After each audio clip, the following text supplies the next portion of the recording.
ga me tasirinsa da abin da ka samu. Yanzu akwai wani ibtali sihir da ake yi, wadda wannan ibtali sihir ɗin ina tsoron gaya mutane, amma babu wanda zai amfani da shi sai ya samu sauki da izinin Allah. Abin mamaki, wani aboki na ɗan Indiya Yusuf, shi kuma ba ma a makaranta aka koya masa ba, mahaifinsa ya karantar da shi. Da ke Indiya akwai competition tsakanin ahlus sunna da 'yan shi'a.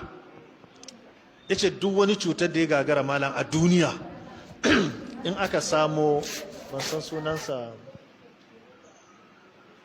abin gidankan nan,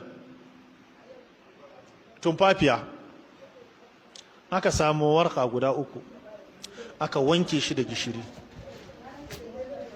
aka daka ko aka nika, sai a samo nono sai a dafa da shi.